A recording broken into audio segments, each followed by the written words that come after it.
الجو الجميل ده كله غيوم كده وجميل قوي. متعوا نظركم بيه كده. امبارح كان في مطره. احنا عندنا هنا الارض يعني رمليه فبتشرب المياه على طول.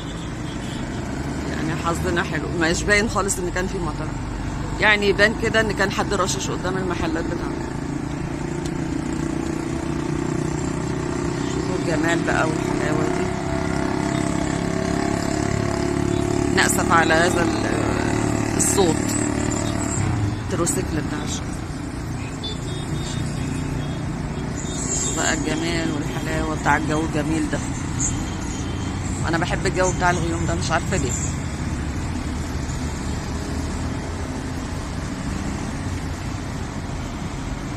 بيفكرني بايام زمان، ايام ما كنت صغيره بقى. انا دلوقتي طبعا تيتا دلوقتي.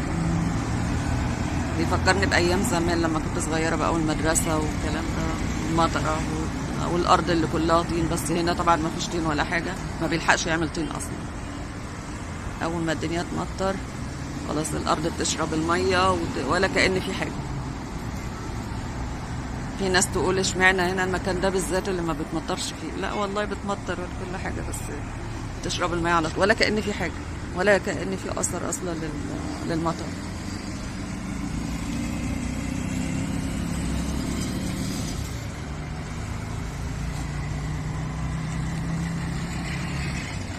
مش عارفه الناس قليله ليه في الشارع.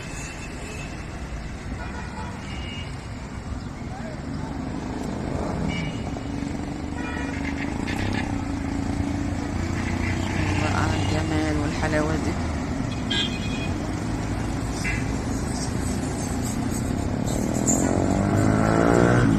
الكلاب جت قدامي. الكلاب دي بقت كتيرة أوي، مش عارفة ازاي بقى بيخلفوا كتير أوي، مش عارفة ازاي. مش عارفة ليه، هل ده من زمان ولا دي حاجة جديدة؟ مش عارفة. بحس كده ان في كلاب صغيرة كتير قوي.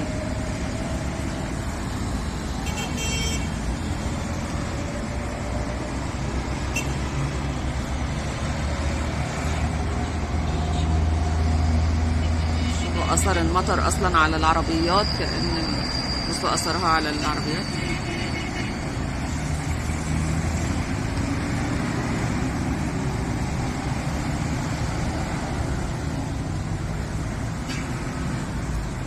أنا حبيت أصور لكم المنظر الجميل ده عشان أنا بحب الجو الجميل ده، فكنت أصوره لكم. بصوا الكلب اللي قاعد ده فرحان قوي برضه بالجو. مش عارفة هو باين في الصورة ولا ايه. هو باين نايم قدام المحل.